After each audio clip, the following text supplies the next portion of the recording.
Hello friends, BA BCom vocational computer की इस class में मैं आपका स्वागत करता हूँ। जैसा कि बीए बीकॉम के कंप्यूटर वोकेशनल पेपर में हम आज बात कर रहे हैं पीएचपी के बारे में। पीएचपी एक बहुत ही इम्पोर्टेंट सब्जेक्ट है और इस वीडियो में हम देखेंगे वो उपयोगी प्रश्न जो लगभग हर साल हमारे बीए बीकॉम वोकेशनल के फाइनल ईयर में आ रहे हैं। आइए हम स्टार्ट करते हैं। इस सेक्शन ए में सबसे पहले 10 महत्वपूर्ण क्वेश्चंस को शामिल किया गया है। वे महत्वपूर्ण क्वेश्चन जो लगभग हर साल हमारे परीक्षा में आते हैं, तो आप इस वीडियो को लास्ट तक जरूर देखें ताकि आप वो सभी 10 क्वेश्चन आराम से सॉल्व कर पाए। सबसे पहला क्वेश्चन जो आपको दिखाई दे रहा है उसका नाम है open source technology. Common question आता है पेपर में, ओपन सोर्स टेक्नोलॉजी क्या होती है? तो ओपन सोर्स का मतलब होता है फ्री टू यूज, ऐसी टेक्नोलॉजी जिसके लिए हमें कोई कॉपीराइट, हमें कोई लाइसेंस लेने की जरूरत नहीं होती, उसे हम ओपन सोर्स टेक्नोलॉजी कहते हैं। जैसे Android is a part of open source. आप प्ले स्टोर से कोई भी गेम अगर फ्री डाउनलोड कर रहे हो, अगर आप इंटरनेट से कोई एप्लीकेशन फ्री डाउनलोड कर रहे हो जिसके सोर्स कोड को आप खुद ही बदल सकते हो, उसके अंदर चेंजेस कर सकते हो और उसको अपने हिसाब से आगे सेल आउट भी कर सकते हो, इसे ओपन सोर्स टेक्नोलॉजी के नाम से जाना गया है। पीएचपी भी एक ओपन सोर्स टेक्नोलॉजी का ही पार्ट है। जैसा कि आप थ्योरेटिकल पार्ट में देख पा रहे हैं कि ओपन सोर्स सॉफ्टवेयर एक ऐसा सॉफ्टवेयर होता है जो सोर्स कोड के साथ सेल किया जाता है, जिसे यूजर बदल भी सकता है, चेंज भी कर सकता है और उसको सेल भी कर सकता है। ये open source software copyright free होते हैं। यूजर इनके सोर्स कोड को प्राप्त करके उससे अपनी जरूरत के अनुसार चेंजेस करके उसमें कुछ नए फीचर्स को ऐड करके अपनी रिक्वायरमेंट के अकॉर्डिंग चेंजेस करके सेल आउट कर सकता है।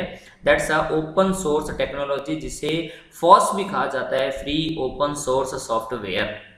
जैसे कुछ एग्जांपल है VLC media player, Mozilla Firefox, Thunderbird email client, PHP, Python, Apache web server, ये सभी हमारे ओपन सोर्स के पार्ट होते हैं। तो ये बहुत ही अच्छा क्वेश्चन आपका तैयार हो गया, ओपन सोर्स टेक्नोलॉजी क्या होती है।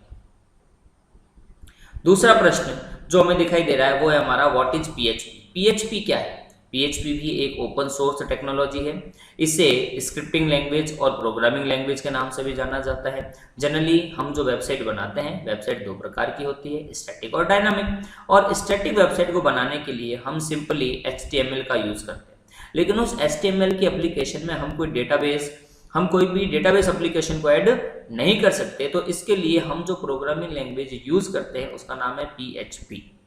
PHP की फुल फॉर्म है हाइपर टेक्स्ट प्री प्रोसेसर। शुरुआत में इसे पर्सनल होम पेज के नाम से भी जाना जाता था, लेकिन बाद में इसका नाम हाइपर टेक्स्ट प्री प्रोसेसर कर दिया गया, जिसका यूज डायनामिक वेब एप्लीकेशन के लिए किया जाता है। PHP एक open source server side scripting language है। स्क्रिप्टिंग का मतलब होता है लाइट वेट प्रोग्रामिंग, जो डायनामिक वेब एप्लीकेशन बनाने के काम आती है। PHP को पर्सनल होम पेज भी कहा जाता था, लेकिन वर्तमान में इसे हाइपर टेक्स्ट प्री प्रोसेसर कहा जाता है। PHP को 1994 में बनाया गया और PHP के प्रोग्राम को रन करने के लिए हमें कंप्यूटर में हमारे एक्जेम्प सर्वर, लैम्प सर्वर या वैम्प सर्वर की जरूरत होती है। जब भी अपन PHP का कोड लिखते हैं तो PHP का कोड जस्ट HTML कोड की तरह रन नहीं होगा, उसके लिए हमें हमारे कंप्यूटर में एक्जेम्प सर्वर की या वैम्प सर्वर की जरूरत पड़ेगी। PHP के साथ हम कई डेटाबेस जैसे MySQL, SQL, Oracle आदि को भी यूज कर सकते हैं। जो सबसे फेमस एप्लीकेशन है फेसबुक, ये हमारे PHP का ही एग्जांपल है, या हम ये कह सकते हैं मल्टीटास्क एप्लीकेशन के लिए हम PHP का यूज करते हैं। जब भी हम PHP के प्रोग्राम को क्रिएट करते हैं तो PHP के प्रोग्राम को क्रिएट करने के लिए हम PHP टैग का यूज करेंगे और इको स्टेटमेंट द्वारा हम स्टेटमेंट को प्रिंट करवाएंगे। पहले प्रिंट को यूज किया जाता था, लेकिन आज के समय में हम इको का यूज करते हैं और हेलो PHP हमें जो टेक्स्ट प्रिंट करवाना है, इस कोड को एक्जेम्प सर्वर की सहायता से ब्राउजर द्वारा एक्सेस किया जाता है। थर्ड जो प्रश्न हमें दिखाई दे रहा है उसका नाम है वेरिएबल इन PHP। जैसा कि प्रोग्रामिंग का बहुत ही कॉमन क्वेश्चन है वेरिएबल। आप फर्स्ट ईयर या सेकेंड ईयर में C लैंग्वेज पढ़ चुके हैं, जो हमारे BA और बीकॉम वोकेशनल कंप्यूटर के स्टूडेंट हैं वो इस प्रश्न को अच्छी तरह से जानते हैं। तो वेरिएबल का मतलब होता है किसी भी वैल्यू को स्टोर करना। जब भी हम किसी वैल्यू को कहीं स्टोर करवाते हैं तो उसके लिए प्रोग्रामिंग लैंग्वेज में हम वेरिएबल का यूज करते हैं।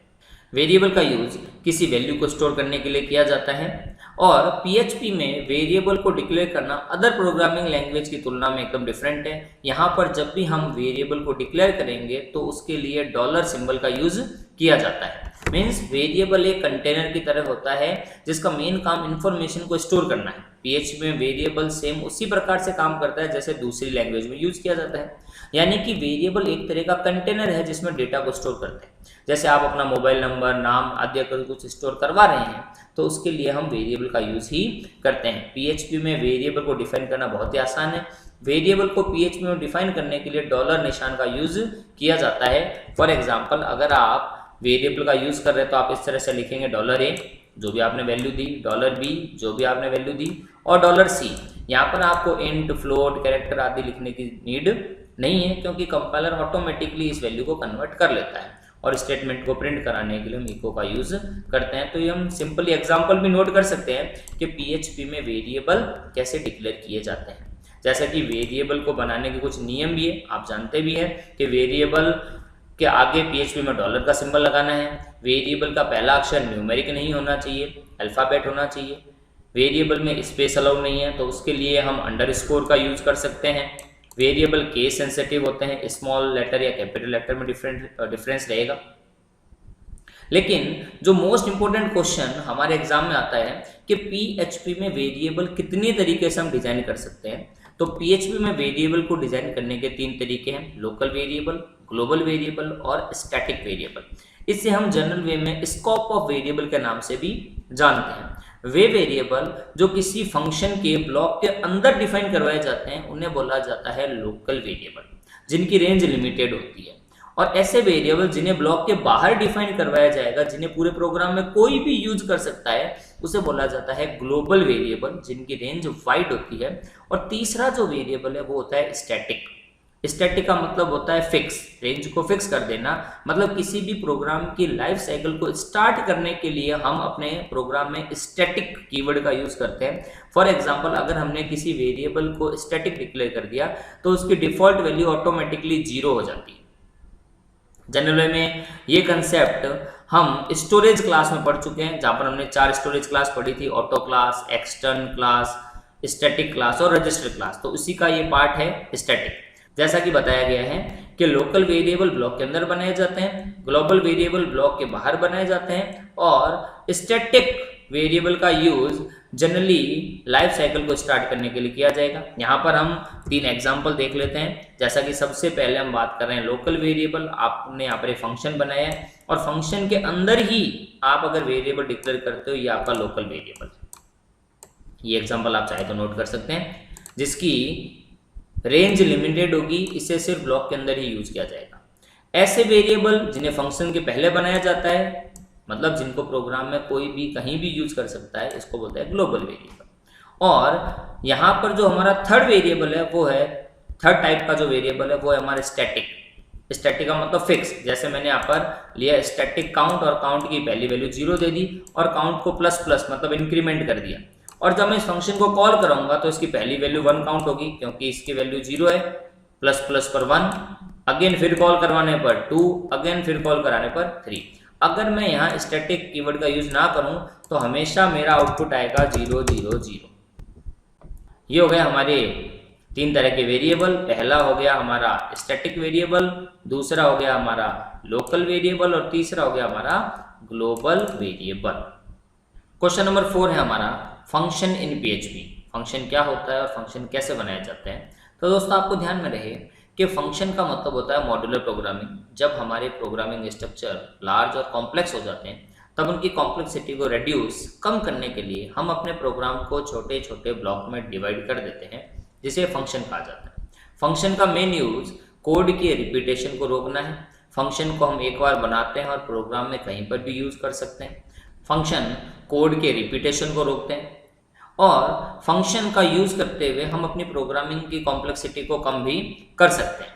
मीन्स फंक्शन का उपयोग कोड के रिपीटेशन को कम करने के लिए किया जाता है। फंक्शन एक तरह से एक कोड का ब्लॉक होता है। मीन्स हम फंक्शन को इंडिपेंडेंट ब्लॉक ऑफ कोड भी कह सकते हैं। इसके जरिए हम कोई ना कोई टास्क परफॉर्म कर सकते हैं। फंक्शन कोड का एक ऐसा पीस होता है जो पैरामीटर के रूप में इनपुट लेता है और प्रोसेसिंग के बाद में एक वैल्यू रिटर्न करता है। फंक्शन में हम आर्ग्यूमेंट भी दे सकते हैं और फंक्शन वैल्यू रिटर्न भी करवाता है। फंक्शन में अन्य प्रोग्रामिंग के कार्यों के समान होते हैं, जैसे डिक्लेयर करने के लिए फंक्शन कीवर्ड को यूज करना पड़ेगा। जब भी अपन PHP के अंदर फंक्शन बनाएंगे तब हम फंक्शन कीवर्ड का यूज करते हैं। जब तक फंक्शन को कॉल नहीं किया जाता तब तक फंक्शन का कोड एग्जीक्यूट नहीं होता। मतलब आपको सबसे पहले फंक्शन क्रिएट करना है, फिर उस फंक्शन को वैल्यू देनी है और फिर उस फंक्शन को प्रोग्राम में कॉल करना है। हम एक बार फंक्शन को बनाते हैं और उसे कितनी बार भी प्रोग्राम में कॉलिंग करवा सकते हैं। फंक्शन में फंक्शन का नाम, पैरामीटर और रिटर्न, ये 3 महत्वपूर्ण हिस्से होते हैं। मीन्स फंक्शन का मेन यूज हो गया रीयूजेबिलिटी, एरर को डिटेक्ट करना और इजीली मेंटेन करना। जैसा यहाँ पर आपको एक एग्जांपल दिखाई दे रहा है कि मैंने यहाँ पर एक फंक्शन शो बनाया है, तो पहले फंक्शन बनाया जाएगा और उसके बाद में हमने इस फंक्शन को वैल्यू दी है और उसके बाद में हमने इस फंक्शन को कॉल किया है। हम चाहें तो इस फंक्शन को कितनी बार भी यहाँ पर कॉलिंग करवा सकते हैं। तो ये हो गया हमारा सिंपल सा क्वेश्चन, फंक्शन क्या होता है और कैसे बनाया जाता है। नेक्स्ट क्वेश्चन है हमारा माई एसक्यूएल क्या है। इसे माई सीक्वल के नाम से भी जाना जाता है और माई सीक्वल एक open source database management system है। जैसा कि आप डिस्कस कर चुके हैं कि open source free to use है, तो इसी तरह से पीएचपी के साथ में एक इनबिल्ट डेटाबेस हमें मिलता है जिसका नाम है माई सीक्वल। माई सीक्वल को हम RDBMS relational database management system भी कहते हैं और पीएचपी में कोई भी डेटाबेस को इंटीग्रेट करने के लिए हम इसका यूज करते हैं ताकि हम आसानी से कोई भी dynamic website, dynamic web application create कर सकें। माई सीक्वल का इस्तेमाल पीएचपी के साथ वेब सर्वर पर एप्लीकेशन बनाने के लिए किया जाता है। ये एक open source relational database management system है। इसका एब्रीविएशन माई स्ट्रक्चर्ड क्वेरी लैंग्वेज है। इसका इस्तेमाल एग्जैम्प और लैम्प के साथ भी किया जाता है। मशहूर वेबसाइट जैसे गूगल, फेसबुक, ट्विटर के साथ में भी इसका यूज करता है। ये फ्री है, मतलब ओपन सोर्स है। इसका डेवलपमेंट ओरेकल कॉर्पोरेशन ने किया है। इसे हम किसी भी ऑपरेटिंग सिस्टम के साथ में यूज कर सकते हैं और इसमें जितना भी वर्क होता है वो टेबल के फॉर्मेट में होता है। जैसा कि आप जानते हैं कि टेबल के अंदर हम रो क्रिएट करते हैं, रो के अंदर कॉलम को क्रिएट किया जाता है। इसके अंदर हम वेरियस क्वेरीज को यूज करते हैं जिसे आप माई सीक्वल कमांड के नाम से जानते हैं, जैसे create command, alter command, delete command, drop command, select command, update command, जिसे जनरल वे में हम डीडीएल, डीएमएल और डीसीएल कमांड के रूप में जानते हैं। नेक्स्ट क्वेश्चन हमारा है डेटाबेस कनेक्शन मेथड। ये बहुत इंपॉर्टेंट प्रश्न है कि अगर आप किसी पीएचपी एप्लीकेशन के साथ में डेटाबेस को ऐड करना चाहते हो तो उसके लिए हम कनेक्शन कैसे बनाएंगे। How to create a connection between a database and PHP application. आप किसी पीएचपी एप्लीकेशन के साथ में अगर कोई डेटाबेस ऐड करना चाहते हो तो सबसे पहला स्टेप है कनेक्शन बनाना। मीन्स पीएचपी में अगर माईएसक्यूएल के डेटाबेस के टेबल में स्टोर किए गए डेटा को मैनिपुलेट करना है तो सबसे पहले डेटाबेस को कनेक्ट करना पड़ेगा। जब तक डेटाबेस कनेक्शन सक्सेसफुली एस्टेब्लिश नहीं हो जाता तब तक हम टेबल के डेटा को एक्सेस नहीं कर सकते। ज़्यादातर डेटाबेस कनेक्शन बनाने के लिए हम माईएसक्यूएल इम्प्रूव्ड वर्जन का इस्तेमाल करते हैं जिसे PHP 5 और अगले वर्जन को सपोर्ट किया गया। जब भी हम कनेक्शन को क्रिएट करेंगे तब हम 3 मेथड का यूज करते हैं। सबसे पहले MySQLi_connect, MySQLi_query और MySQLi_close। सबसे पहले हम कनेक्ट करेंगे। कनेक्ट करने के लिए हमें होस्ट नेम मतलब लोकल होस्ट, यूजर नेम जो भी हमारा रूट होगा, पासवर्ड जो भी हमारे डेटाबेस का पासवर्ड है और हम किस डेटाबेस को यूज कर रहे हैं जहां पर हमने टेबल क्रिएट करी है उस डेटाबेस का नाम। जब हम ये चारों एलिमेंट अपने इस कनेक्शन फंक्शन के अंदर एज ए आर्ग्यूमेंट पास कर देते हैं तब हमारा डेटाबेस कनेक्ट हो जाता है। और कनेक्शन को क्लोज करने के लिए हम MySQLi_close का भी यूज करते हैं। तो आपको यहाँ पर 3 मेथड ध्यान में रखने हैं। पहला MySQLi_connect, दूसरा MySQLi_query और तीसरा MySQLi_close।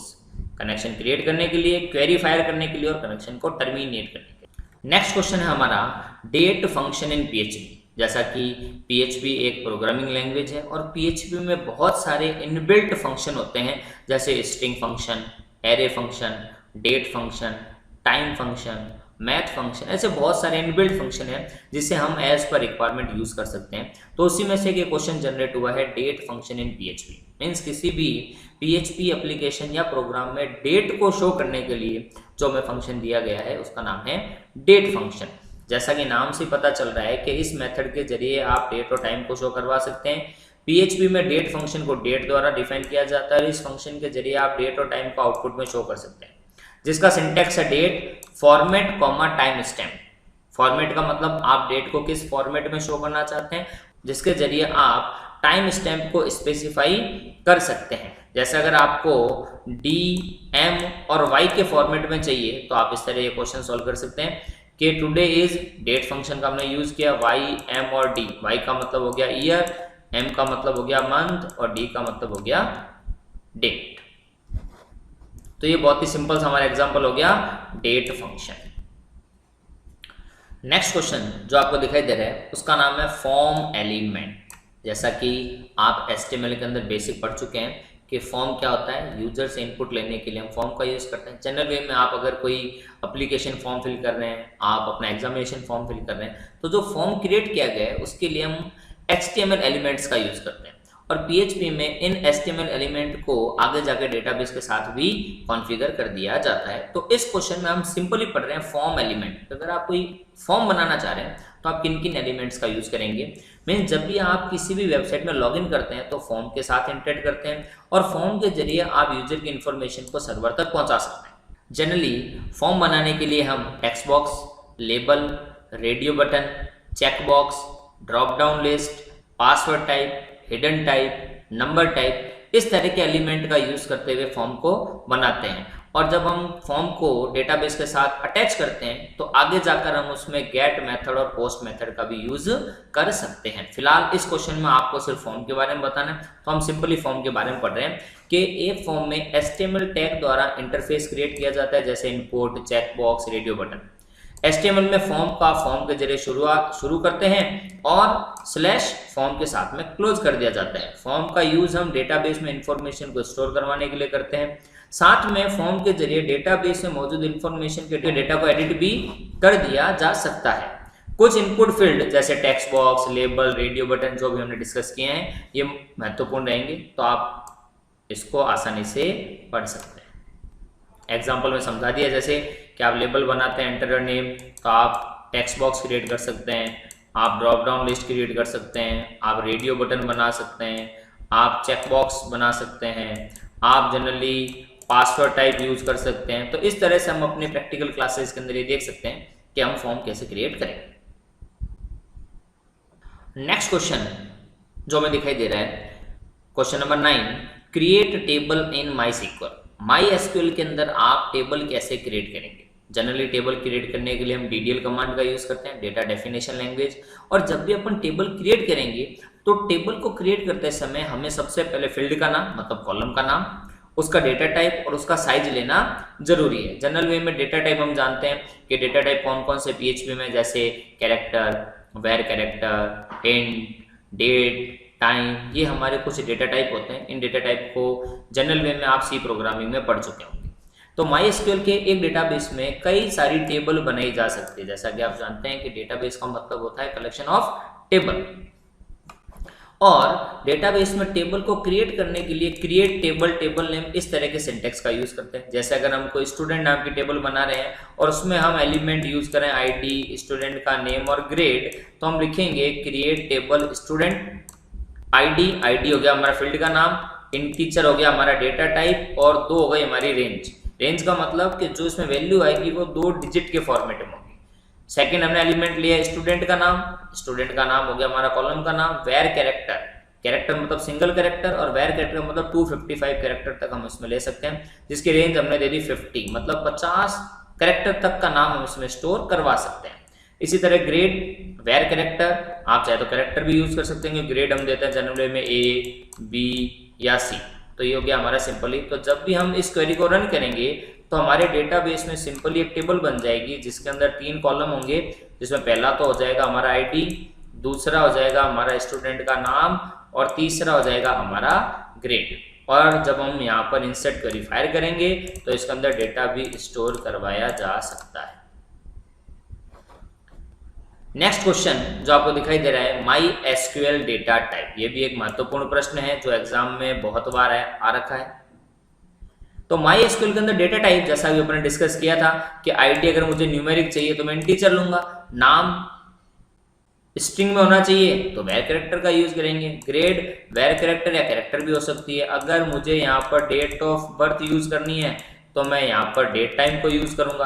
तो इस तरह के कॉलम के स्पेसिफाइड करने के लिए हम डेटा टाइप का यूज करते हैं। जनरल वे में डेटा टाइप के 3 सेक्शन है, numeric data type, date and time data type और स्ट्रिंग डेटा टाइप। कुछ डेटा टाइप हम PHP में इस्तेमाल करते हैं, जैसे इंटीजर, कि यहाँ पर इंटीजर की वैल्यू नेगेटिव या पॉजिटिव हो सकती है। वेर कैरेक्टर की संख्या 1 से 255 तक हो सकती है। टेक्स्ट जिसकी लेंथ 65,535 तक हो सकती है। और डेट जिसे हम DDMM और YY के फॉर्मेट में स्टोर करवा सकते हैं। तो ये हमारा सिंपली क्वेश्चन हो गया, डेटा टाइप कौन कौन से होते हैं, कितने प्रकार के होते हैं। तो इन 10 प्रश्नों को आप आसानी से सॉल्व कीजिए, एक बार पढ़िए। कोई डाउट है तो आप हमें कमेंट बॉक्स में पूछ भी सकते हैं। नेक्स्ट वीडियो में मैं आपके साथ शेयर करूंगा सेक्शन बी और उसके बाद सेक्शन सी, ताकि हमारे इस PHP सब्जेक्ट की तैयारी बहुत ही अच्छे से हो जाए। बने रहिए हमारे चैनल के साथ में, शेयर कीजिए, फॉरवर्ड कीजिए, कमेंट कीजिए, ताकि हम और भी अच्छे और टेक्निकल वीडियो आपके लिए बना सकें। धन्यवाद। हेलो फ्रेंड्स, वोकेशनल कंप्यूटर के PHP सब्जेक्ट जो कि BA, BCom और BSc के फाइनल ईयर का बहुत ही इम्पोर्टेंट क्वेश्चन पेपर है PHP, उसके सेक्शन बी को हम आज आपके साथ सॉल्व कर रहे हैं। पहला क्वेश्चन है वो है हमारा वेब सर्वर क्या होता है। जैसा कि आप सभी जानते हैं कि वेब सर्वर वो है जहां पर सारी इन्फॉर्मेशन को स्टोर किया जाता है और HTTP प्रोटोकॉल्स का यूज़ करते हुए हम उस सर्वर से इंफॉर्मेशन को एक्सेस या रिट्राइव करते हैं। वेब सर्वर का यूज़ हम बेसिकली किसी भी इंफॉर्मेशन को ब्राउज़र के द्वारा एक्सेस करने के लिए करते हैं। जब भी हम PHP के अंदर कोई वर्किंग कर रहे हैं तो उसके लिए हम अपाचे वेब सर्वर जैसे XAMPP या WAMP का यूज़ करते हैं। बेसिकली वेब सर्वर हमारे ब्राउज़र को इंफॉर्मेशन रिट्राइव करने के लिए यूज़ किया जाता है। वेब सर्वर पर यूज़र हमेशा रिक्वेस्ट सेंड करता है और कोई भी इंफॉर्मेशन प्रोसेस होकर हमें रेस्पॉन्स के फॉर्मेट में हमारे ब्राउज़र के ऊपर शो हो जाती है, तो इसे बेसिकली वेब सर्वर कहा जाता है। तो हम ये समझ सकते हैं कि वो जगह जहाँ पर सारी इंफॉर्मेशन को स्टोर किया गया है और हम अपने ब्राउज़र से अगर उस इंफॉर्मेशन को एक्सेस करना चाह रहे हैं तो वो जगह, उस स्टोरेज लोकेशन को वेब सर्वर कहा जाता है। For example, Apache software foundation द्वारा डेवलप दुनिया में सबसे पॉपुलर वेब सर्वर में से एक है। अपाचे एक ओपन सोर्स सॉफ्टवेयर है जो लिनक्स, यूनिक्स, विंडोज़ जैसे ऑपरेटिंग सिस्टम को सपोर्ट करता है और हम ये कह सकते हैं कि अपाचे वेब सर्वर पर लगभग 70% मशीन्स रन हो रही है, चल रही है। सेकेंडरी क्वेश्चन जो हमारा बहुत ही महत्वपूर्ण प्रश्न है, relation between MySQL, open source and Apache. जैसा कि ये क्वेश्चन आपके बड़े फॉर्मेट में भी आगे जाके मिलेगा, जिसे हम AMP मॉड्यूल के नाम से भी जानते हैं।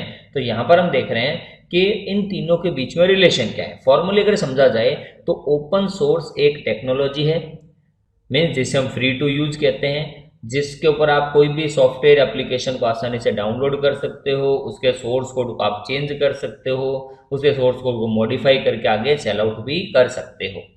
MySQL एक open source relational database management system है जिसका यूज बेसिकली PHP के साथ में किसी भी डायनामिक वेब एप्लीकेशन को बनाने के लिए किया जाता है और इसके सोर्स कोड को, या हम ये कह सकते हैं कि PHP में लिखे गए कोड को एग्जीक्यूट करने के लिए हम हमारे जिस सर्वर का यूज करते हैं उसे अपाची सर्वर कहा जाता है। मीन्स वह ऑपरेटिंग सिस्टम जिसका सोर्स कोड सभी यूजर के प्रयोग करने के लिए अवेलेबल है और यह ऑपरेटिंग सिस्टम फ्री होता है। कोई भी यूजर इस ऑपरेटिंग सिस्टम को यूज कर सकता है, मॉडिफाई कर सकता है। जिस यूजर को भी टेक्निकली नॉलेज है वो इसके सोर्स कोड को मॉडिफाई कर सकता है और उसको आगे रीडिस्ट्रीब्यूट भी करवा सकते हैं। लिनक्स ओपन सोर्स का सबसे बेस्ट उदाहरण है। अपाची एक ओपन सोर्स सॉफ्टवेयर है जो बिल्कुल फ्री है।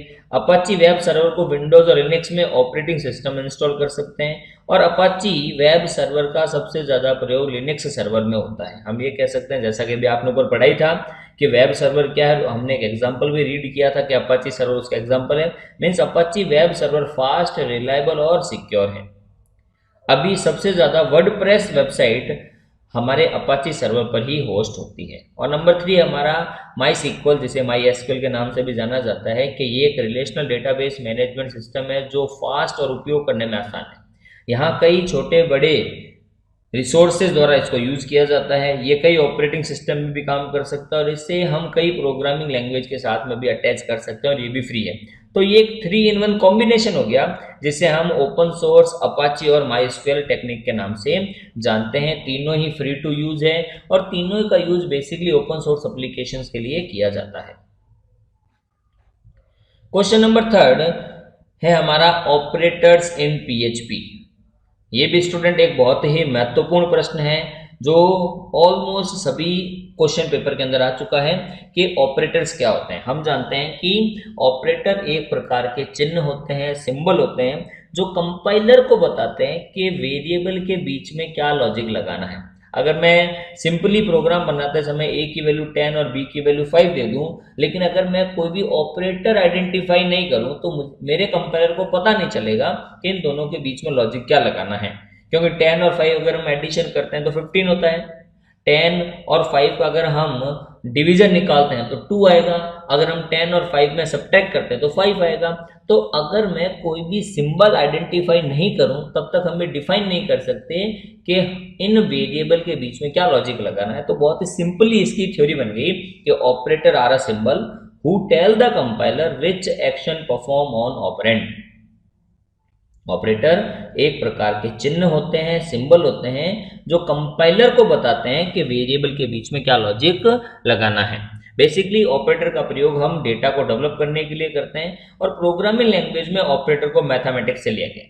अगर हम सिंपल थोड़ी बहुत भी प्रोग्रामिंग लैंग्वेज पढ़ चुके हैं तो हम बेसिकली 5 ऑपरेटर बहुत अच्छे तरीके से तैयार कर सकते हैं। बेसिकली 8 तरह के ऑपरेटर हमें सभी प्रोग्रामिंग में मिलते हैं, जैसे arithmetic operator, relational operator, increment decrement operator, logical operator, bitwise operator, conditional operator. तो इस तरह के ऑपरेटर हमें मिल जाते हैं। तो आपको यहाँ पर सिंपल 5 ऑपरेटर भी अगर आप तैयार कर लेते हो तो आपके लिए क्वेश्चन बहुत ही महत्वपूर्ण तैयार हो जाएगा। जैसा कि पहला ऑपरेटर दे दिया आपको अर्थमेटिक ऑपरेटर, जिसका यूज मैथमेटिकल कैलकुलेशन के लिए किया जाता है, जैसे plus, minus, multiplication, डिवाइडेशन, subtraction. Comparison operator जिसे आप बेसिकली रिलेशनल ऑपरेटर के नाम से जानते हो, दो वैल्यू के बीच में कंपेयर करने के लिए इसका यूज करते हैं। Less than, greater than, less than equal to, greater than equal to, equal to, not equal to. Assignment operator जिसे हम सिंपली इक्वल टू के नाम से जानते हैं, मीन्स किसी भी वैल्यू को असाइन करने के लिए हम इसका यूज करते हैं। लॉजिकल ऑपरेटर जिसे हम एंड और नॉट के नाम से जानते हैं, लॉजिक को एक्सप्रेस करने के लिए इसका यूज किया जाता है। और इंक्रीमेंट और डिक्रीमेंट ऑपरेटर वैल्यू को 1 से बढ़ाने के लिए और वैल्यू को 1 से घटाने के लिए, 1 फॉर इंक्रीज और 1 फॉर डिक्रीज, हम इसका यूज करते हैं। तो ये हमारे सिंपली ऑपरेटर्स का क्वेश्चन तैयार हो गया। ऑपरेटर क्या होते हैं और कितने प्रकार के होते हैं, या उनमें से कोई भी 5 ऑपरेटर आप डिस्क्राइब कर दीजिए। नेक्स्ट क्वेश्चन आता है हमारा loop in PHP. Basically loop का मतलब होता है कि किसी एक वेरिएबल के लिए जब आप मल्टीपल वैल्यू को प्रिंट करवाना चाहते हैं तब हम लूप का यूज करते हैं। फॉर एग्जांपल, अगर मुझे किसी प्रोग्राम में 10 वैल्यू प्रिंट करनी है तो या तो मैं 10 टाइम उसका स्टेटमेंट लगाऊंगा, जैसे हम पीएचपी में लिखेंगे इको 1, इको 2, इको 3, इको 4। लेकिन अगर मुझे 100 वैल्यू प्रिंट करानी है तो इस स्टेटमेंट को बार बार लिखना बड़ा कॉम्प्लेक्स हो जाएगा। तो हम चाहते हैं कि स्टार्ट कहां से हो जाए, 1 से, और एंड कहां पर हो जाए, 10 या 100 तक। तो एक ही वेरिएबल के लिए जब आप मल्टीपल वैल्यू प्रिंट करवा रहे हैं तो उसके लिए आप लूप का यूज करते हैं। और लूप तब तक चलता रहेगा जब तक पूरी कंडीशन ट्रू नहीं हो जाती। बेसिकली प्रोग्रामिंग में लूप 4 प्रकार के हैं। सबसे सिंपल मिलता है आपको फॉर लूप, फिर मिलता है आपको व्हाइल लूप, फिर मिलता है आपको डू व्हाइल लूप, और फिर मिलता है आपको फॉर ईच लूप। अगर हम सिंपल क्वेश्चन की बात करते हैं तो व्हाइल और डू व्हाइल हमारा कॉमन क्वेश्चन रहता है, जो मोस्ट ऑफ द एग्जाम में आ चुका है कि व्हाइल और डू व्हाइल में क्या डिफरेंस है। व्हाइल को एंट्री कंट्रोलर लूप कहा जाता है, डू व्हाइल को एग्जिट कंट्रोलर लूप कहा जाता है। व्हाइल को हम प्री कंपाइल्ड लूप कहते हैं, डू व्हाइल को हम पोस्ट कंपाइल्ड लूप कहते हैं। व्हाइल में अगर कंडीशन ट्रू है तो ही स्टेटमेंट प्रिंट होगा, फॉल्स पे कुछ भी प्रिंट नहीं होता। और डू व्हाइल जस्ट ऑपोजिट है हमारे व्हाइल का, कि अगर कंडीशन फॉल्स भी हो जाए तो एटलीस्ट एक वैल्यू प्रिंट होगी ही।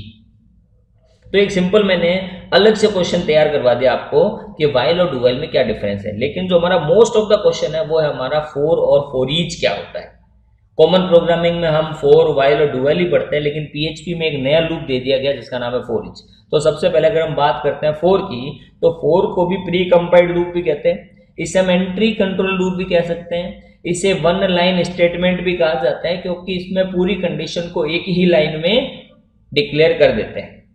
जैसा कि आपको दिखाई दे रहा है कि 4 के साथ में सबसे पहले इनिशियलाइजेशन, मतलब हम कहाँ से प्रोग्राम को स्टार्ट करना चाह रहे हैं, कंडीशन कहाँ तक चलाएंगे, और इंक्रीमेंट होगा या डिक्रीमेंट जिसे हम ऑपरेटर भी कह सकते हैं।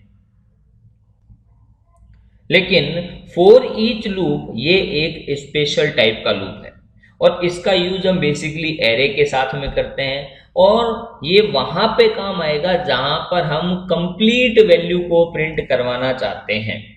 इसके लिए हम फॉर ईच का यूज करते हैं। जैसा कि आपको एग्जांपल दिया गया है, ये आप तैयार कर लीजिए कि सबसे पहला 4 का है। इस 4 में मैंने सिंपली 1 to 5 वैल्यू को प्रिंट करवाया है। तो आप देख पा रहे हैं मैंने लिखा है आई की वैल्यू 1 से कहां तक चलानी, लेस देन 5 का मतलब 4 तक, और प्लस प्लस का मतलब 1 by 1 मेरी वैल्यू इंक्रीज हो जाएगी, और उसके बाद में मैंने $i को प्रिंट कर दिया। आप ये भी जानते हैं कि PHP में वेरिएबल को डिक्लेयर करने के लिए हम डॉलर सिंबल का यूज करते हैं।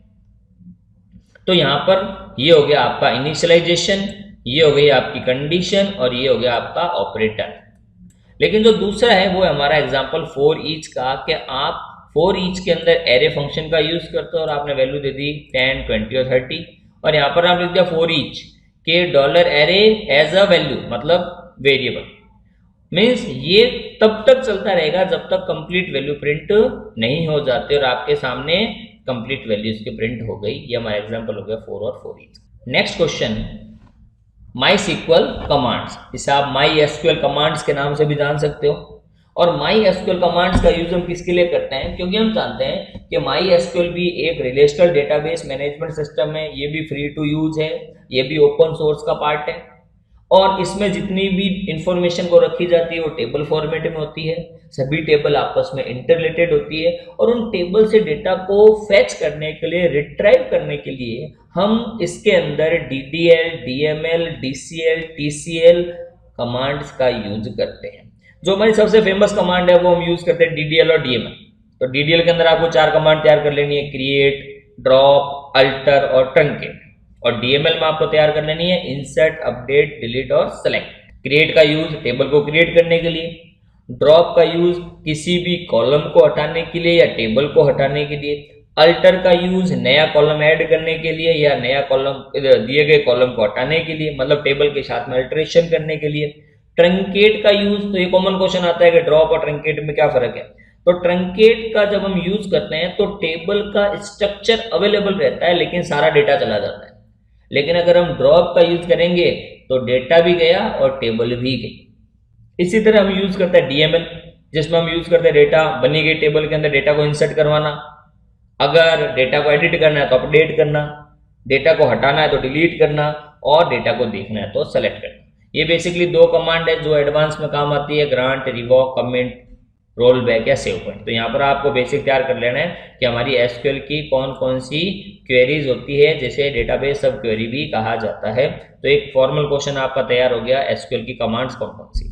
नेक्स्ट क्वेश्चन हमारा, ज्वाइनिंग 2 टेबल इन MySQL। बेसिकली ज्वाइनिंग का मतलब होता है कि जब आप एक या एक से अधिक टेबल के डेटा को एक सिंगल टेबल के अंदर शो करना चाहते हो, एक्सेस करना चाहते हो, तो इसके लिए हम ज्वाइन या ज्वाइनिंग का यूज करते हैं। फॉर एग्जांपल, अगर आप एक टेबल में से रोल नंबर और नेम और दूसरी टेबल में से मार्क्स या परसेंटेज को कैलकुलेट करके, रिट्राइव करके और उनका आउटपुट एक ही टेबल में रिप्रेजेंट करना चाहेंगे, तो उसके लिए हम ज्वाइनिंग या ज्वाइन मेथड का यूज करते हैं। ज्वाइन कीवर्ड का इस्तेमाल कॉलम की मदद से 2 या 2 से अधिक टेबल को जोड़ने के लिए किया जाता है।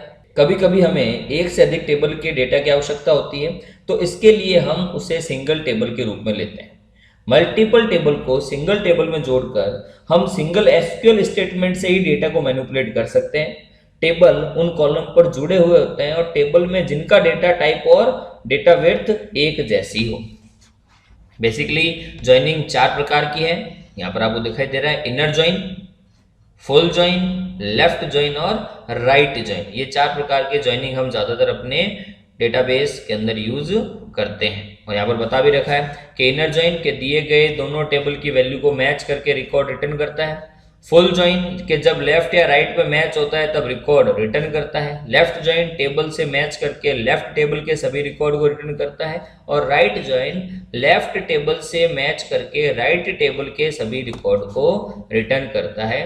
तो यहाँ पर हम सिंपल सीख गए ज्वाइन क्या होता है और कितने प्रकार का होता है।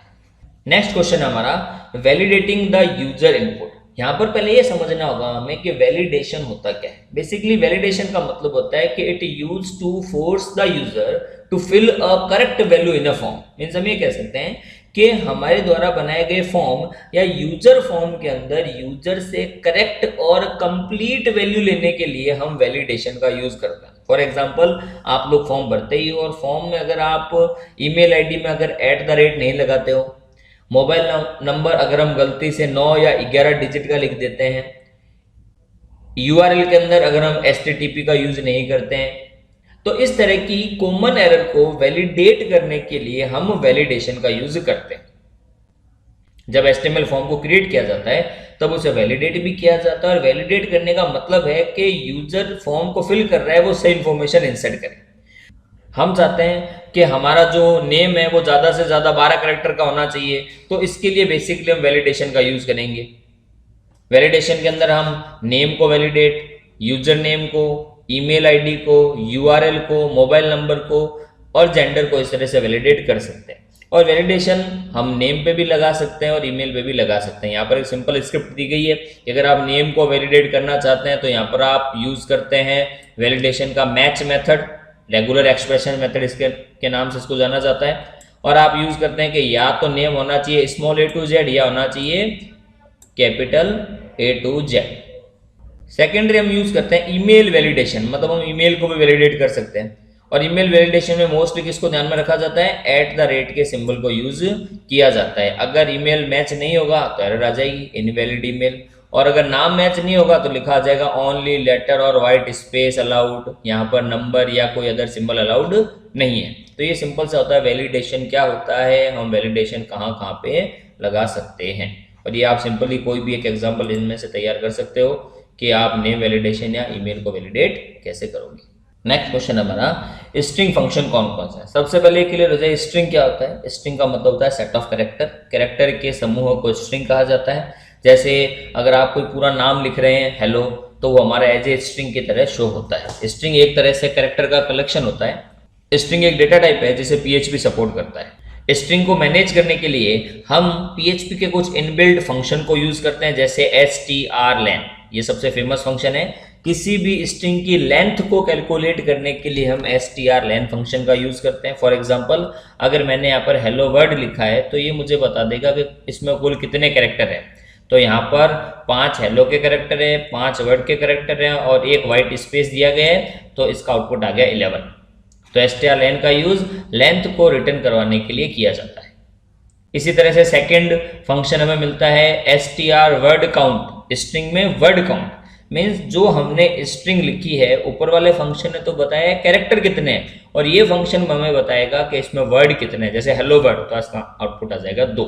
थर्ड फंक्शन हमारा strrev, रिवर्स। किसी भी स्ट्रिंग को रिवर्स उल्टा प्रिंट करवाने के लिए हम strrev का यूज करते हैं। जैसे हेलो वर्ड, तो हेलो वर्ड का यहाँ पर रिवर्स ऑर्डर प्रिंट हो जाएगा। इसी तरह हमें मिलता है strpos, पोजीशन, कि किसी भी स्ट्रिंग में टेक्स्ट की पोजीशन को सर्च करने के लिए हम str पोजीशन का यूज करते हैं। फॉर एग्जांपल जैसे इसने बताया कि हेलो वर्ड में d की पोजीशन क्या है, तो ये लास्ट है, तो आउटपुट आ गया 10। इसी तरह आपको मिलता है str रिप्लेस, कि किसी भी स्ट्रिंग में वर्ड को या टेक्स्ट को रिप्लेस करने के लिए हमें इनबिल्ट फंक्शन दिया गया जिसका नाम है str रिप्लेस। इसी तरीके से हमें एक और फंक्शन मिलता है जिसका नाम है strcmp, जिसे स्ट्रिंग कंपेयर के नाम से जाना जाता है कि दो स्ट्रिंग के बीच में कंपैरिजन को चेक करने के लिए हम str कंपेयर का यूज करते हैं। यहाँ पर आपको एग्जांपल दिया भी गया। तो ये हमारा एक फॉर्मल क्वेश्चन तैयार हो गया कि स्ट्रिंग क्या है और स्ट्रिंग के फंक्शन कौन कौन से होते हैं। क्वेश्चन नंबर 9 जो एक तरह का प्रैक्टिकल क्वेश्चन है कि आप जब PHP के साथ में MySQL को यूज करते हैं तो उसमें टेबल को इंसर्ट करने के लिए आप क्या क्वेरी राइट डाउन करेंगे। जैसा कि हम जानते हैं कि जब भी हम PHP के साथ डेटाबेस कनेक्शन क्रिएट करते हैं तो कनेक्शन को क्रिएट करने के लिए हम कनेक्ट मेथड का यूज करते हैं, और कनेक्ट मेथड में हम सर्वर का नाम, यूजर का नाम, पासवर्ड और डेटाबेस को डिफाइन करते हैं, जो यहाँ पर आपको दिया गया है कि सर्वर क्या है, लोकल होस्ट है, रूट आपका, यूजर का नाम रूट है, पासवर्ड को एक बार हमने ब्लैंक छोड़ा है और हमारे डेटाबेस जो हमने क्रिएट किया है उसका नाम है इन्फो। और आप इस डेटाबेस में जो टेबल क्रिएट कर रहे हो उसका नाम है स्टूडेंट, और उस टेबल में जो आप डेटा इंसर्ट करना चाहते हो तो उसके लिए हम जो क्वेरी लगाते हैं वो आपको ये क्वेरी यहाँ पर तैयार कर लेनी है कि इंसर्ट इनटू स्टूडेंट। स्टूडेंट का हमें क्या एंटर करना है, नेम, तो स्टूडेंट का name for example Rakesh, percentage 86.45 और ग्रेड ए। जब हम ये क्वेरी हमारी इस टेबल के ऊपर लगाते हैं तो जो टेबल हमने हमारे डेटाबेस में क्रिएट की है तो वहां पर ये जो टेबल क्रिएट हुई है वहां पर ये वैल्यू स्टोर हो जाएगी कि हमारा जो स्टूडेंट का नाम है वहां पर राकेश स्टोर हो जाएगा, हमारी जो परसेंटेज है वहां पर ये 86.45 परसेंटेज स्टोर हो जाएंगे और ग्रेड में ए स्टोर हो जाएगी। ये हमारी टेबल है जिसका नाम है स्टूडेंट। तो यहाँ पर आपको फॉर्मली इस क्वेरी को तैयार कर लेना है कि डेटाबेस के अंदर इंसर्ट करने की क्वेरी क्या है। यहाँ पर ये भी क्वेश्चन आ सकता है कि डेटाबेस को कनेक्ट करने के लिए कौन सा मेथड यूज किया जा सकता है, तो आप ये सिंपल फॉर्मल मेथड भी तैयार कर सकते हैं। डेटाबेस को जब भी हम कनेक्ट करते हैं तो हम कनेक्ट मेथड का यूज करते हैं, क्वेरी को एग्जीक्यूट करने के लिए हम क्वेरी मेथड का यूज करते हैं, और जब सारा काम कंप्लीट हो जाता है तो उसके बाद में हम कनेक्शन को क्लोज करते हैं, तो जिसके लिए MySQLi_close का यूज किया जाता है। क्वेश्चन नंबर 10 जो भी एक तरह का प्रैक्टिकल क्वेश्चन ही है कि आप टेबल में एंटर किए गए डेटा को फॉर्म के ऊपर किस तरह से डिस्प्ले करते हो। जैसा कि जब आप डेटाबेस के अंदर कोई डेटा क्रिएट करते हो तो वो इस तरह से आपके बैकएंड के अंदर स्टोर हो जाता है, लेकिन आप इस डेटा को अपने वेब ब्राउजर या PHP फॉर्म के ऊपर शो करना चाहते हो तो इसके लिए हम बेसिकली फैच मेथड का यूज करते हैं। और यहाँ पर आप देख पा रहे हैं कि आपने सिंपली कोड राइट डाउन कर लिया कि while $row equal to MySQL_fetch _array और डेटा को हमने रिट्राइवल कर दिया जो भी हमारे मेथड का नाम है और एम्प्लॉय ID और एम्प्लॉय नेम। तो हमारा जो डेटा है वो हमारे डेटाबेस से हमारे इस फॉर्म के ऊपर डिस्प्ले हो जाता है। बेसिकली यहाँ पर सबसे पहले आप अपनी क्वेरी को एग्जीक्यूट करते हैं कि $SQL select employee ID employee name from employee, MySQL select database जो आपके डेटाबेस का नाम है और रिट्राइवल क्या करना चाह रहे हैं उस क्वेरी को आप यहाँ पर रिट्राइव करते हैं, और उसके बाद में आप इस फैच मेथड को यूज करते हुए अपने डेटा को शो करवा सकते हैं। तो यहाँ पर फॉर्मली आपने देखा कि आपने यहाँ पर कुल 10 प्रश्नों को बहुत ही अच्छे से तैयार कर लिया। इन 10 प्रश्नों को आप अच्छे तरीके से तैयार कीजिए ताकि आपकी परीक्षा की तैयारी बहुत ही अच्छे तरीके से हो जाए। नेक्स्ट सेक्शन में मैं आपके साथ शेयर करूंगा इसका पार्ट C, जिसमें और भी महत्वपूर्ण 5 प्रश्नों को हम सॉल्व करेंगे। अगर अभी तक आपने हमारे इस चैनल को सब्सक्राइब नहीं किया है तो सबसे पहले आप सब्सक्राइब कर दीजिए ताकि जो भी हमारे मोस्ट क्वेश्चन और इम्पोर्टेंट क्वेश्चन की सीरीज है वो आप तक पहुंच जाए। तो आपको अगर ये वीडियो अच्छा लगा है तो अपने ग्रुप्स के साथ में शेयर कीजिए, चैनल को सब्सक्राइब कीजिए, कमेंट कीजिए, लाइक कीजिए और पढ़ते रहिए ताकि आपका नॉलेज भी इम्प्रूव हो और आपकी परीक्षा की तैयारी भी बहुत अच्छे तरीके से हो जाए। धन्यवाद। हेलो फ्रेंड्स, आज हम बात कर रहे हैं BA BCom वोकेशनल कंप्यूटर के सेक्शन C के बारे में। इससे पहले हम सेक्शन A और सेक्शन B के मोस्ट इम्पोर्टेंट क्वेश्चंस को सॉल्व कर चुके हैं और सेक्शन C के अंदर कुल 5 प्रश्न जो हमारे एग्जाम में बहुत ही इम्पोर्टेंट हैं उन्हें हम इस वीडियो के अंदर सॉल्व करेंगे। तो लास्ट तक इस वीडियो के साथ बने रहिए और इन 5 प्रश्नों को आप बहुत ही अच्छे से तैयार कीजिए ताकि आपके पेपर में अच्छे नंबर आ सके। जैसा कि सबसे पहला क्वेश्चन आपको दिखाई दे रहा है जिसका नाम है AMP मॉड्यूल इन PHP। ये बहुत ही फेमस क्वेश्चन है और इससे रिलेटेड क्वेश्चन हम B सेक्शन में भी देख चुके हैं जहाँ पर हमें बताया गया था कि अपाचे में, MySQL में और PHP में क्या रिलेशन है। उसी का ये एडवांस फॉर्मेट है कि AMP मॉड्यूल क्या होता है। बेसिकली AMP के अगर फुल फॉर्म पढ़ें तो AMP में A का मतलब होता है अपाची, जैसा कि हम जानते हैं कि अपाची एक सर्वर है और PHP के कोड को रन करने के लिए हम WAMP, LAMP या XAMPP सर्वर का यूज करते हैं। तो लोकल होस्ट के लिए हम बेसिकली अपाची का यूज करते हैं। सेकंड नंबर पर आता है हमारा MySQL जिसे हम MySQL के नाम से भी जानते हैं। ये एक PHP का इनबिल्ट डेटाबेस है। जब भी हम कोई डायनामिक वेबसाइट क्रिएट करते हैं तो उसके लिए हम MySQL का यूज़ करते हैं जहाँ पर हम अलग अलग कमांड जैसे insert, update, delete, select etc commands को यूज़ करते हैं। और थर्ड जो पार्ट दिया गया है वो हमारा दिया गया है PHP। तो A का मतलब अपाची, M का मतलब MySQL और P का मतलब हो गया हमारा PHP। जैसा कि आप सभी जानते हैं कि PHP का मतलब है हाइपर टेक्स्ट प्री प्रोसेसर इसका यूज डायनामिक वेबसाइट बनाने के लिए किया जाता है। तो ओवरऑल इस क्वेश्चन में हमें इन तीनों के बारे में थोड़ा बताना है और उसके बाद में ये वर्किंग कैसे करेगा उसके हमें स्टेप राइट डाउन करने हैं। जैसा कि बता रहे हैं, इससे ये जो आंसर भी आपको दिखाई दे रहा है ये थोड़ा इंग्लिश के अंदर है, अंग्रेजी के अंदर है, और अगर आप इसका हिंदी मॉड्यूल पढ़ना चाहते हैं तो सेक्शन बी के अंदर इसी तरह का आंसर दिया गया है, जहाँ पर हमें बताया गया है अपाची, माईसीक्वल या पीएचपी क्या होती है। बेसिकली मैं ये क्वेश्चन आपको हिंदी में भी ट्रांसलेट करके बता देता हूँ कि AMP module in PHP stand for Apache, MySQL and PHP. और पीएचपी के साथ काम करने के लिए हम बेसिकली इन 3 कंपोनेंट का यूज करते हैं। अगर आप देखें तो पीएचपी हमारी प्रोग्रामिंग लैंग्वेज है, सर्वर जहां पर हम अपने कोड को एग्जीक्यूट करेंगे, और यूजर जो डेटा को मैनेज या एग्जीक्यूट करने के लिए यूज किया जाता है।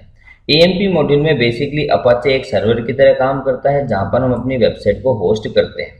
इसका मेन काम ब्राउजर और यूजर के बीच में इंटरेक्शन करना है। तो सबसे पहले हम सिंपली समझ गए कि अपाची क्या है। अपाची एक वेब सर्वर है, अपाची एक ओपन सोर्स सर्वर है। अपाची का यूज कोड को एग्जीक्यूट करने के लिए किया जाता है। जब भी ब्राउजर के ऊपर यूजर द्वारा रिक्वेस्ट को सेंड किया जाता है तो हमारा अपाची सर्वर लोकल होस्ट के रूप में हमारी उस वेबसाइट के कोड को हमारे ब्राउजर पर डिस्प्ले कर देता है। सेकेंडरी आता है हमारा पीएचपी। तो पीएचपी का मतलब है हाइपर टेक्स्ट प्री प्रोसेसर। ये एक सर्वर साइड स्क्रिप्टिंग लैंग्वेज है और बेसिकली इसका यूज डायनामिक वेबसाइट बनाने के लिए किया जाता है।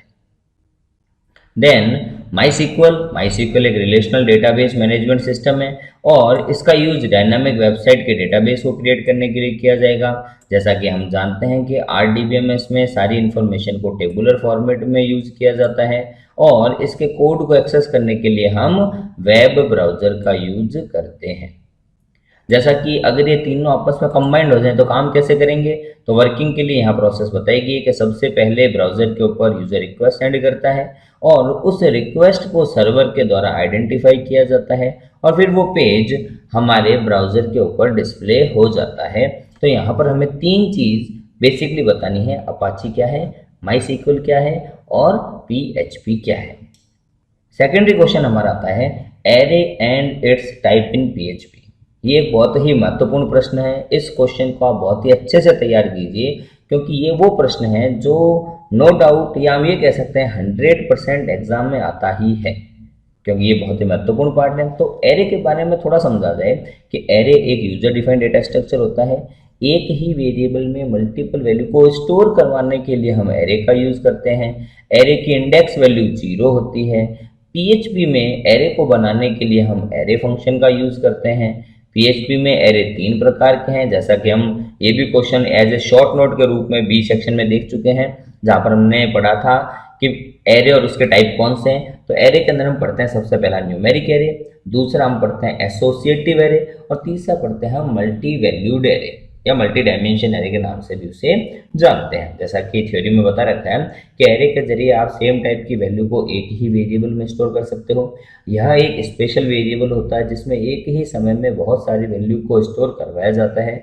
अगर आप एक वेरिएबल में मल्टीपल वैल्यू को डिफाइन करना चाहते हैं, स्टोर करना चाहते हैं, तो उसके लिए हम एरे का यूज करते हैं।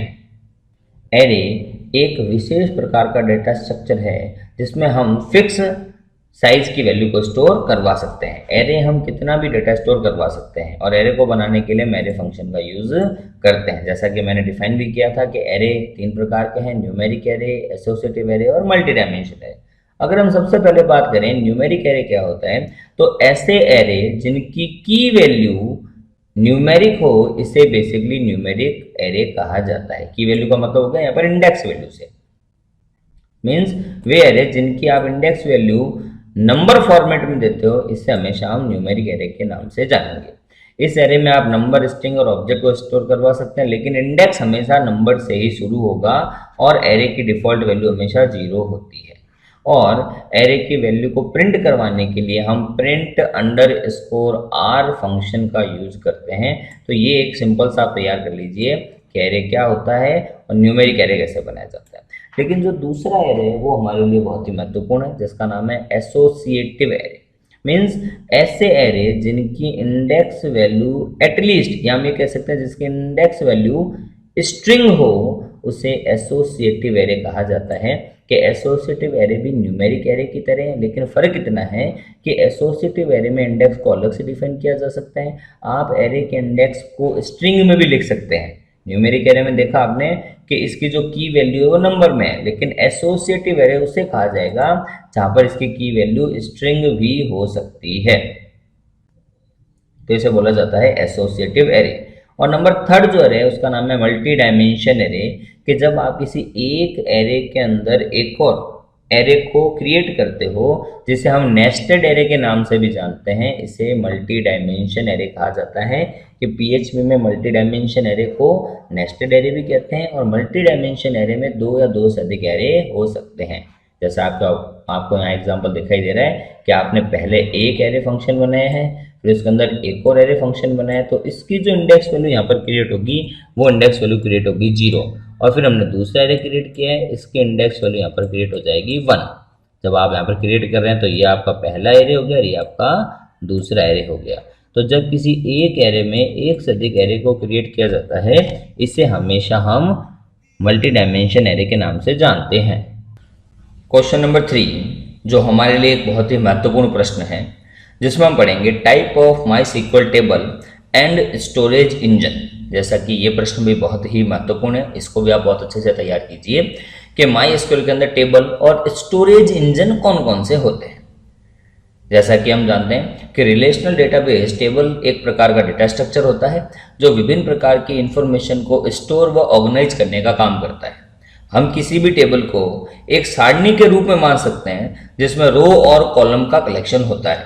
माईएसक्यूएल की विभिन्न जरूरतों को पूरा करने के लिए हम इन डेटा स्ट्रक्चर का प्रयोग डेटा को कंप्यूटर में स्टोर करने के लिए करते हैं, जिसे माईएसक्यूएल का स्टोरेज इंजन भी कहा जाता है।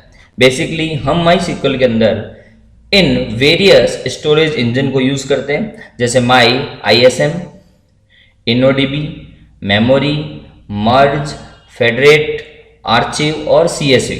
इनमें से कुछ ही स्टोरेज इंजन हैं जो रियल लाइफ में हमारे एप्लीकेशन के साथ में काम आते हैं। सामान्यतः InnoDB या MySM को डिफ़ॉल्ट रूप से प्रयोग में लिया जाता है, और उपरोक्त सभी प्रकार के स्टोरेज इंजन की अलग अलग विशेषताएं व अलग अलग प्रकार की ज़रूरतों को पूरा करने के लिए हम अपनी ज़रूरत के अनुसार इनमें से किसी एक प्रकार के स्टोरेज इंजन को अपनी टेबल के लिए यूज़ करते हैं। जैसा कि ये वेरियस टाइप के स्टोरेज इंजन है, और जहाँ जैसी जिनकी ज़रूरत है वहाँ हम इन स्टोरेज इंजन को यूज़ कर सकते हैं। MySM स्टोरेज इंजन की टेबल ऑपरेटिंग सिस्टम से इंडिपेंडेंट होती है, जिसका फ़ायदा ये होता है कि हम विंडो ऑपरेटिंग सिस्टम पर बनाई गई टेबल को बिना किसी परेशानी से लिनक्स सर्वर पर सीधा यूज ले सकते हैं। साथ ही MySM स्टोरेज इंजन में हम लार्ज अमाउंट ऑफ डेटा को स्टोर कर सकते हैं। तो बेसिकली हम जो ज़्यादातर यूज़ करते हैं वो यूज़ करते हैं MySM, लेकिन MySM स्टोरेज इंजन की कमी ये है कि ये स्टोरेज इंजन ट्रांजैक्शन को सपोर्ट नहीं करता, और ट्रांजैक्शन की सुविधा को प्राप्त करने के लिए हम InnoDB स्टोरेज इंजन को यूज करना होता है। तो यहाँ पर इसमें जब ये कमी आने लगी कि यहाँ पर हम स्टोरेज इंजन ट्रांजैक्शन को सपोर्ट नहीं कर सकते, तो हम किसकी तरफ मूव हो गए, InnoDB की तरफ में। इसके अलावा जब हम हमारे टेबल के डेटा को कॉमा सेपरेट वैल्यू के रूप में MySQL में स्टोर करना चाहते हैं, तब हम स्टोरेज इंजन के रूप में CSV स्टोरेज इंजन का भी यूज करते हैं।